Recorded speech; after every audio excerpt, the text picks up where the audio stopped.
नमस्कार। मयूर जानी साहब, ये जो आजकल जैसे अब कोई हार्वर्ड यूनिवर्सिटी पढ़ने जाता है, कोई बड़ी यूनिवर्सिटी, हम लोग जब थे तो इलाहाबाद यूनिवर्सिटी बड़ी यूनिवर्सिटी थी, फिर बाद में जेएनयू हो गई। उसी तरह से आजकल अपराध में आपकी साबरमती जेल बहुत आगे निकल गई है, और खास करके देश भर के जितने बढ़िया अपराधी हैं और जो अपने अपने में मास्टर हैं, उनको ले जाया जाता है साबरमती। उसमें अतीक अहमद उत्तर प्रदेश से गए थे, उसमें लॉरेंस बिश्नोई को ले जाया गया है। तो क्या ये टैलेंट मतलब हंट है, सर्च किया जाता है, फिर उसको वहां से उठाया जाता है, साबरमती में ले जाके रखा जाता है, फिर उसको सारी सुविधाएं दी जाती हैं कि तुम अपना बढ़िया से ये अपना जो तुम्हें आता है ये काम करो, हम तुम्हारे साथ हैं। ये जो लॉरेंस बिश्नोई का जो हुआ, और जो यूएस की कोर्ट उसको अगर कह रही है, वहां की एजेंसीज कह रही हैं, तो क्या ये भारतीय पूरी व्यवस्था के ऊपर एक वो नहीं है कि तुम्हारी जेल में जो एक व्यक्ति पिछले 11 साल से है, वो इतना बड़ा हो गया है कि उसके 800 उसके शूटर्स हैं और पूरे देश में है। एक तरफ आप कहते हैं चुन चुन के मारेंगे, आप तो पाकिस्तान में घुस के उनके सबको तबाह कर देते हैं। अपने देश में एक जो क्रिमिनल है उसका क्या? मैं थोड़ा ये समझना चाह रहा हूं कि साबरमती जेल का कनेक्शन है क्या, और खास करके जो सिखों को इस समय अगला इलेक्शन है, तो वो कुछ इस तरह की बातों को और बढ़ावा दिया जा रहा है, ये उन सबसे रिलेटेड है एक दूसरे से। मयूर जानी साहब। नमस्कार आनंद जी और हमारे सभी वरिष्ठ साथियों को, सभी दर्शकों को। नहीं सर, साबरमती जेल कोई ऐसा तो नहीं कि कोई अलग सी चिड़िया है। साबरमती जेल भी वही है जो तिहाड़ है, जो सिलचर की है। देखिए, जेल तो जेल ही होती है सर। सवाल ये होता है कि जेल पर काबू किसका है, मतलब सरकार में कौन बैठा है। तो जेल तो कोई भी हो, वहां आप लुधियाना की, पटियाला की पकड़ ले, अमृतसर की पकड़ ले, या साबरमती पकड़ ले, जेल से क्या फर्क पड़ता है? जेल तो जेल है। अब जेल का प्रशासन किसको सुनता है, वहां पे किसकी बात मानी जाएगी, किसका हुक्म चलता है। अब यहां बैठे हैं सत्ता में हमारे नरेंद्र भाई और हमारे अमित भाई बैठे हैं, और आपने जैसे कहा ये चर्चा में है बहुत बड़ा, और मैं नाम नहीं ले पाऊंगा, लेकिन जब आज बात निकली है तो मैं थोड़ा बता दूं आपको। मेरी कल किसी से बात हो रही थी, मेरा क्योंकि थोड़ा बहुत छोटा मोटा एक नेटवर्क सा है, आप सबका भी होता है, मेरा भी थोड़ा सा है। तो मेरी कल किसी से बात हो रही थी और उन्होंने मुझे ये कहा, जो ऑब्वियसली सीक्रेट मतलब गुप्तचर एजेंसियों से जुड़े हुए व्यक्ति हैं, काफी लंबा उनका करियर है, वो मुझे कल रात को मेरी जब बात हो रही थी मुझे कह रहे थे, जो इसमें जोड़ रहा हूं मैं। तो एक तो मैंने स्पष्ट कर दिया कि जेल साबरमती हो या कहीं हो, टैलेंट हंट कहीं भी किया जा सकता है, तो वो कोई मायने नहीं रखता। लेकिन इसमें जो खबर आ रही है वो ये आ रही है कि अमेरिका ने, पर्टिकुलरली फाइव आइज कंट्रीज की बात हो रही है, वो भी सही है जो मुझे बताया गया। और बताया गया कि एक सज्जन है, सज्जन मतलब बड़े स्ट्रॉन्ग व्यक्ति हैं CIA के। इनका जो पहला नाम है वो इरविन है, उनका सरनेम भूल गया मैं। वो जो है वो अभी पिछले कुछ समय से अपना थाना जमा के बैठे हैं पाकिस्तान के कराची में, और अमेरिका CIA का आदमी है, और DEA जो है वो बिल्कुल उनके साथ कंधे से कंधा मिला के काम कर रहा है। और हमको जो कल बताया गया वो ये बताया गया कि सिर्फ और सिर्फ ये मैसेज देने के लिए, या तो अगर वो जो बैक चैनल बातें चल रही हैं, अगर वो हमारी ओर से कोऑपरेट नहीं किया गया, तो हो सकता है कि कराची से कोई ब्लैक हॉक जो है वो 40 मिनट की उड़ान लेके मुंद्रा पोर्ट पे आके एक सिर्फ सिंबॉलिकली किसी को उठा के लेके जा सकता है, just to pass a message कि हम आपसे बहुत सारी बातें कह रहे हैं, आपको समझा रहे हैं, आप समझिए, अगर आप नहीं करेंगे तो हम इतना कर देंगे तब भी आपकी नाक कट जाएगी। जरूरी नहीं है किसको उठा लें, किसी को भी उठा सकते हैं, just to show it off कि हम ये कर सकते हैं। और अगर वो हो गया तो दुनिया में क्या थू थू हो जाएगी। अभी हो सकता है ऑस्ट्रेलिया में एक और मेडल का इंतजाम हो रहा हो, उसी वक्त अगर ये कार्रवाई होगी तो क्या होगा।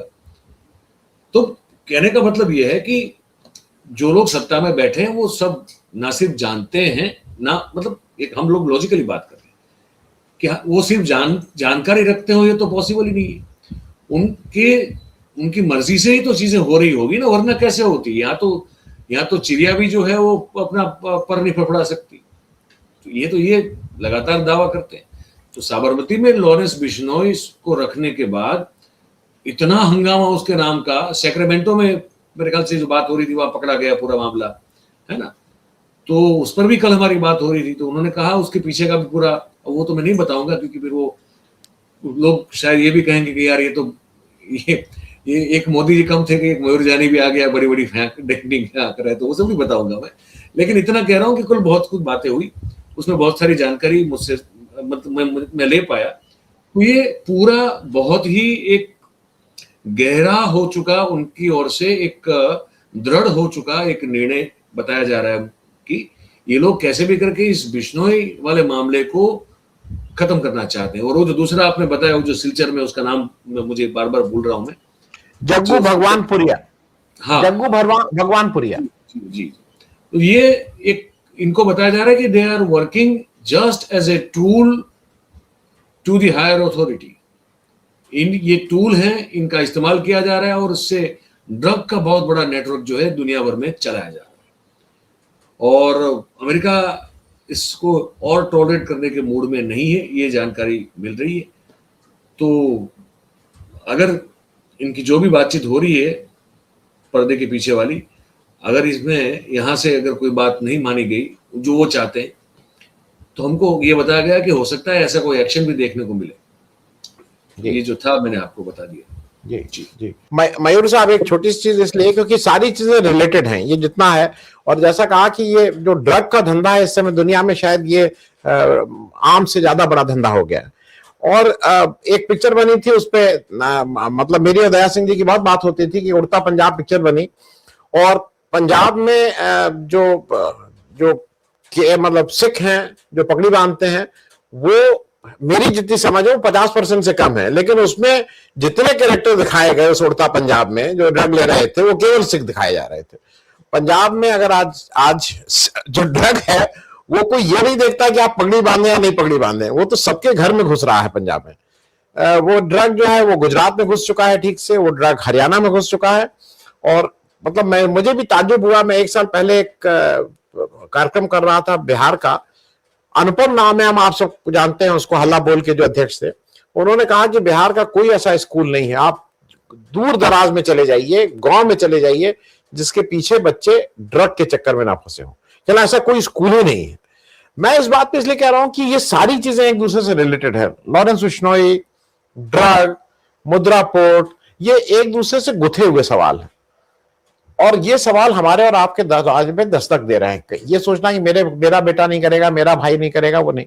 मैं इस पे एक बहुत छोटी टिप्पणी चाह रहा हूं क्योंकि इस पे हम लोग कभी भी चर्चा ही नहीं कर पा रहे हैं, ये हमारे विमर्श पे ही नहीं आ रहा है। मयूर भाई नहीं, वो बिल्कुल सही है। और हम जितना हमसे हो सकता है यहाँ पे गुजरात में इस पर बात करते रहते हैं, बहुत सारे किस्से हमारे यहाँ आते रहते हैं। हमारे यहाँ तो कोकेन, हेरोइन, ये सब ऐसे मिल जाता है जैसे वो नहीं मिलता है, वो चॉकलेट का पैकेट कहीं गिरा हुआ मिल गया या पार्ले जी का पैकेट कहीं मिल गया, तो पुलिस या हमारे जो नारकोटिक्स की टीम है उनको ऐसे ही टिप मिलती है, ऐसे ही वो पकड़ लेते हैं। बहुत कुछ ऐसा होता है। इसके अलावा मैं यहाँ तो लगातार हम लोग बात करते हैं कि गुजरात में जो एजुकेशनल इंस्टीट्यूट है, जो कि यहाँ पे निजीकरण बहुत बड़ा है शिक्षा का, और मैं ये लगातार देख रहा हूं और उसको मैं रिपोर्ट भी कर चुका हूं और कई बार करता रहता हूं, दोहराता रहता हूं। बच्चों में सूखे नशे का जो प्रचार प्रसार और उसकी जो लत लग चुकी है हमारे यहाँ, वो बड़ी गंभीर है। ट्रांसपोर्टिंग हब तो है ही है, यहाँ से आ रहा है वहां जा रहा है, बीच में हम लोग हैं, वो तो पिछले हम लोग 4-5 साल से लगातार देख रहे हैं। लेकिन गुजरात के युवा में नशे की लत, ये जो सूखा नशा है, वो फैलती जा रही है। और पहले शराब जो था वो था कि शराब इलीगली जो है मंगवाई, प्रोहिबिटेड है, लेकिन पी ली और ये सब। लेकिन अब जो है ना वो ये नशा है और बहुत खतरनाक तरीके से वो बढ़ रहा है विद्यार्थियों में, युवाओं में, बच्चों में। मतलब कि 9वीं 10वीं 11वीं कक्षा के बच्चों की बात कर रहा हूँ, वहां उसका चलन बढ़ रहा है और ये वास्तविकता है।